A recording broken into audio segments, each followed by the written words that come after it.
মূল শর্ত হচ্ছে ওই গল্পটার মতন যে কাজু কিশমিশ সব গায়ে গায়ে থাকবে না, মানে তোরা হচ্ছে কাজু কিশমিশ এটা কেক। তাহলে আমি চেষ্টা করবো সবসময় আমার দিয়ে যেন কেউ কাছে না আসে, ফাঁকা জায়গাটা আমি খুঁজে নেব, ঠিক আছে? বোঝা গেল? তাহলে শুরু করা যাক।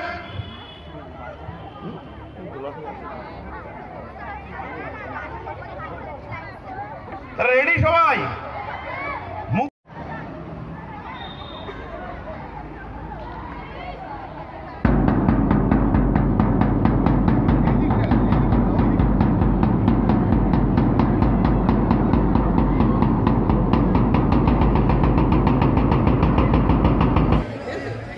আচ্ছা, আমরা সবাই একটা গ্লাস আবার মনে করো একটা গ্লাসের জল খাচ্ছি। গ্লাস ধরো না, আগে ধরবে, আমি বলবো তখন। দলের হয়ে চট্টগ্রাম আদর্শ বিদ্যাপীঠ স্কুলে বাচ্চারা খুব সুন্দরভাবে কাজ করছে। প্রশিক্ষক শ্রী বিরাজ হাওলাদার মহাশয়, সঙ্গে নান্দনিকের সহকর্মী।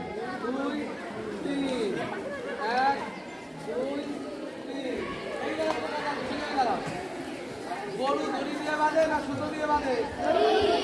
দড়ি দিয়ে ওড়ায় না সুতো দিয়ে? তাহলে দুটো জিনিস কি একই জিনিস দিয়ে তৈরি, একটা মোটা একটা ছোট, তাই না?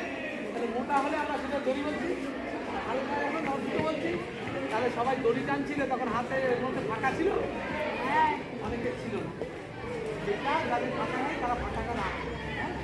চলো করো, 1 2 3, 1 2 3। সবাই একটু ওইদিকে ঘুরে যাও তো, এইদিকে ঘুরে যাও, ফাঁকা ফাঁকা হয়ে ঘুরে আসো। হ্যাঁ, ফাঁকা ফাঁকা ফাঁকা ফাঁকা, গায়ে গায়ে না পিছিয়ে যাবো, এগিয়ে আসো। 1 2 3, 1 2 3, 1 2 3, 1 2 3। এইবার ধরো এগিয়ে আসো, পিছনে লোকের আসবা কেন? এইবার মনে করো দড়িটা উপরে যাচ্ছে, ধরে আছো, চলে যাচ্ছে, ধরে রাখো, শেষ মাথা অব্দি যাচ্ছে। চলো টান টান করো, কতদূর নিতে পারো, কতদূর নিতে পারো। এই পা তোলো তো একটা সময় পরে সত্যি সত্যিই যদি তুমি দড়ি টানো বা ভুলে যাও, তাহলে এইভাবে টানতে তুমি জোর পাচ্ছ না এইভাবে টানতে, দেখো তো কোনটায় জোর পাও। মানে এই দিক ঘুরে, তাই না? এই ঘুরে টানলে জোর পাওয়া যায় বেশি, এইটাই হবে, ঠিক আছে? ব্যাস, চলে যায় দাঁড়া। এইবার আরো ফাঁকা ফাঁকা হয়ে যাও, চটের খানায় খানায় চলে যাও, ফাঁকা হও, হাত ধরে লম্বা করে নাও। হ্যাঁ, ফাঁকা হয়ে যাও। হ্যাঁ, হয়ে যাও। টিফিনটাও পরে আমার দিক ধরো, বসে পারো। এইবার পাখি দেখেছো কিভাবে আকাশে ওড়ে? পাখি কিভাবে ওড়ে? 5 গুণের মধ্যে পাখি হয়ে যাও তো, দাঁড়ায় দেখি। 1 2 3। পাখি কিরকম রকেটের মতো ওড়ে? বসে পড়ো। আমরা বসে পড়ো।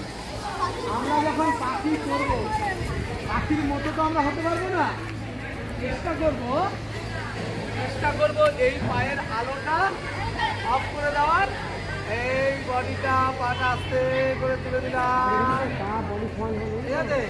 এই হাতটা এই দিলাম, এইবার ডানাটায় এই না পাখি মাঝে মধ্যে, ঠিক আছে?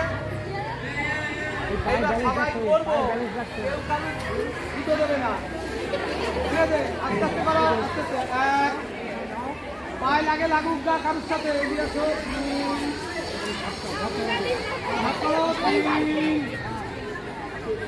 4 5। সোজায় দাঁড়াও, বুকের কাছে হাত নিয়ে দাঁড়াও, সোজায় দাঁড়াও, বুকের কাছে হাত নিয়ে। এইবার হাত লম্বা করো, আস্তে আস্তে করে পাটা ভাঙো। 1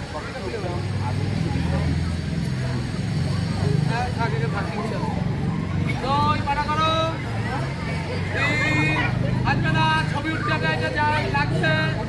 4 আস্তে আস্তে করে, 4 5 6 7 8 9 রাখো, কে কতটা রাখতে পারো। হ্যাঁ ভাই ব্যালেন্স দেখো ব্যালেন্স দশ, বসে পড়।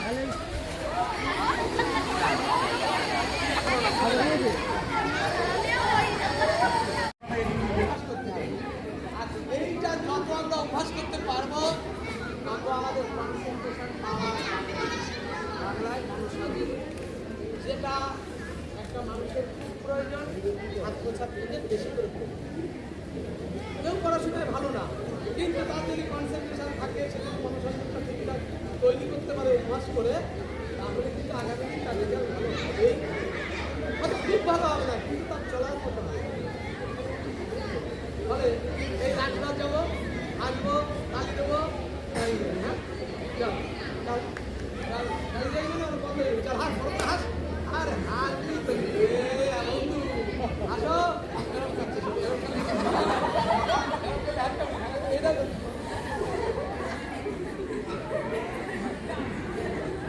বড় বড় করে বড় করে এরকম করে আর বড় করে বড় বড় করে হ্যাঁ কালে হাতি আসছে। সোজা সোজা মেয়েরা সোজা সোজা। আমি ত্রিবাই ফুলের নাম শুনেছি, অনেকে শুনেছিস যারা মেয়েদের মধ্যে যিনি প্রথম স্কুল তৈরি করেন তার নাম হচ্ছে দুটো শাড়ি তৈরি। প্রতিদিন তার দুটো শাড়ি লাগবে, একটা শাড়ি পরে যেত, রাস্তা দিয়ে যখন তিনি যেত তার গায়ে কাদা ছুঁড়ে মারত, টমেটো ছুঁড়ে মারত, পচা ডিম ছুঁড়ে মারত, তবু কিন্তু তিনি দমেননি। মেয়েদের প্রথম স্কুল তিনি তৈরি করেছেন এবং তিনি জীবদ্দশায় থাকতে 20টা স্কুল তৈরি করেছেন। আজকে তোরা মেয়েরা এরকম করে হাসছি, লজ্জায় মাথা নিচে হাসছি, খাড়া হয়। আজ বলতে উনি তোরা যাতে খাড়া হতে পারি, আমরা যাতে মেয়েরা ছেলেরা মন্দিরের কথায় দুজনে মিলেই তো আমাদের এই পৃথিবী। তাহলে আমরা কেন আমরা সাবিত্রী বাড়ি দিয়ে জীবনী করছি, হ্যাঁ শরীর খারাপ করে ওষুধ খাই না, তাতে কী হয়? শরীর ভালো হয়। সাবিত্রী বাড়ি দিয়ে রোজ রবীন্দ্রনাথ এদের যদি পরিচর্যা করো, এটা এক ধরনের ওষুধ। এই ওষুধ তোমার মনের শক্তি বাড়াবে, মনের পাওয়ার বাড়াবে। লজ্জা পাচ্ছ না? এদের জীবনচর্চা যখনই করবা তখন তোমার শরীর এরকম হবে। আজকে থেকে তুমি একটু ওয়ার্কশপটা করা মানে আমি শিখে যাবা না, একটা তোমাদের সঙ্গে একটা পরিচয় হলো, সময় দিলাম। আর এর মধ্যে থেকে 5 জন যদি আমার এই কথাটা নিয়ে এগোতে পারো, তাহলে আমার আশাটা থাকে, ঠিক আছে?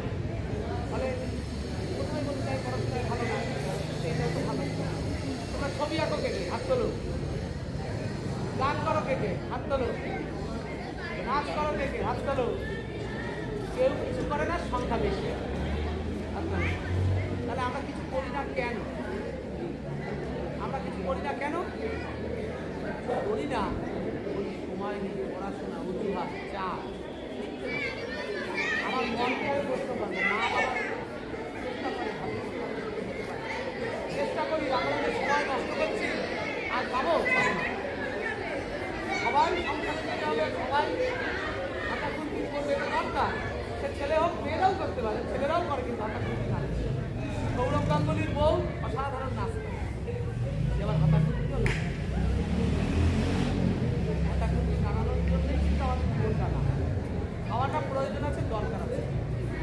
আজকে যদি আমরা মেয়েরা না তাহলে তোমাদের সকলের কাছে অনুরোধ, আজকে থেকে ভাবো জীবনে একটা নতুন কিছু করা যায় কিনা। আজকে থেকে কেউ গানে ভর্তি হয়ে যাও, দেখা, কেউ নাচে ভর্তি হয়ে যাও, কেউ কবিতায় ভর্তি হয়ে যাও। ঠিক আছে? তাহলে আবার কাজে যাই, ঠিক আছে? সবাই উঠে দাঁড়াও, আচ্ছা এই পাশটা উঠে দাঁড়াও, উঠে দাঁড়াও। অভিনয় করতে গেলে আমাদের শরীরটা করতে, আমরা শরীরটা কি করছিলাম কাজ। এবার আমরা শরীরটা দিয়ে পাখি করে, পাখি করে তো একজনের মধ্যে শরীর জানটা মনে আসে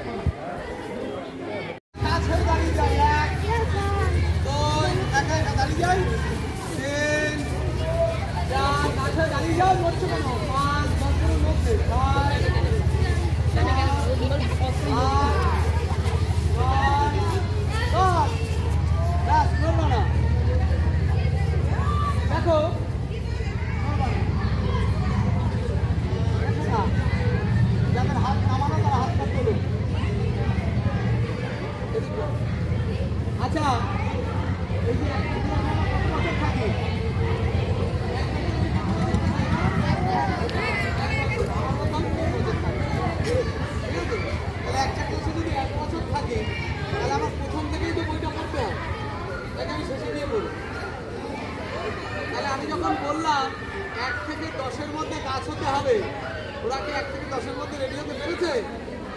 নয় যখন তখনও দৌড়দৌড়ি করছে, তাই না?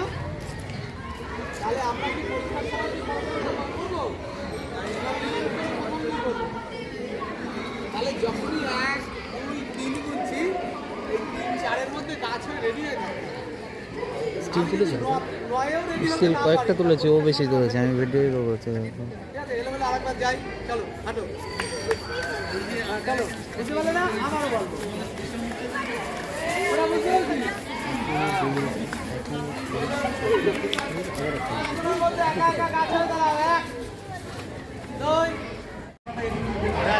লাইট দরকার নেই। ভিডিওটাই ছেড়ে দিই। স্যার বলছি আমাদের এই যে কর্মশালাটা হলো, আপনি এই কর্মশালার বিষয়ে আপনি যদি বলেন যে আপনাদের কেমন লাগলো বিষয়টা। নমস্কার, সপ্তগ্রাম আদর্শ বিদ্যাপীঠের পক্ষ থেকে নান্দনিকের সমস্ত যারা নান্দনিকের সঙ্গে সম্পৃক্ত রয়েছেন তাদের অন্যতম কর্মধার কৃতিবাবু তো আছেনই, সঙ্গে সৌম্যবাবু এবং যারা এসছেন সমস্ত সদস্যা যারা রয়েছেন তাদের সকলকে আমাদের আন্তরিক শুভেচ্ছা, অভিনন্দন এবং ধন্যবাদ জানাচ্ছি। কারণ তাদের হাত ধরেই আজকে দুদিনের কর্মশালা আমরা সম্পন্ন করতে পারলাম। নাট্য কর্মশালা একটি অত্যন্ত বড় বিষয়, কিন্তু তার মধ্যেও যে স্বল্প পরিসরে নান্দনিক আমাদেরকে এই সুযোগ করে দিয়েছে, তার জন্য নান্দনিকের কাছে আমরা কৃতজ্ঞ। আজকে আমরা পেয়েছি আমাদের মধ্যে বিশিষ্ট মূকাভিনয় শিল্পী ধীরাজ হাওলাদার, তো তাকে পেয়ে আমরা ধন্য এবং আমাদের ছাত্রছাত্রীরা আমাদের সঙ্গে তার কাছে এই আজকে মাইমের কর্মশালা শিখল। আশা করি এই কর্মশালা তাদের মধ্যে কিছুটা হলেও সংস্কৃতি চেতনা, সাংস্কৃতিক চেতনার বোধ উন্মেষ করবে, যা ভবিষ্যতে হয়তো তাদেরকে মাইমের প্রতি আগ্রহী করবে।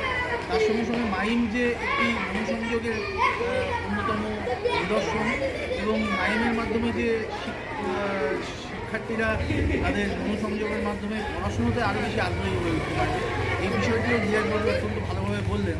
ফলে ছাত্রছাত্রীদের সঙ্গে সঙ্গে আমরা শিক্ষক শিক্ষিকারা যারা রয়েছি তারাও অত্যন্ত ভাবে আমরা আজকে অনেক কিছু শিখলাম, কারণ শেখার তো শেষ নেই। আজকে আমরা অনেক কিছু শিখলাম এবং মাইম যে একটা আন্তর্জাতিক ভাষা, সেই ভাষার সঙ্গে আজকে আমরা পরিচিত হলাম নতুন। অনেক ধন্যবাদ ধীরাজবাবু, নান্দনিক এবং এই কর্মকাণ্ডের সঙ্গে যুক্ত সকলকে। সপ্তগ্রাম আদর্শ বিদ্যাপীঠের সমস্ত শিক্ষক শিক্ষিকা তাদের সহযোগিতা এবং ছাত্রছাত্রীদের সহযোগিতার মাধ্যমেই এটি সম্পন্ন রয়েছে, তাই সবাইকেই আপনাদের সবাইকে ধন্যবাদ আমাদেরকে ডাকার জন্য।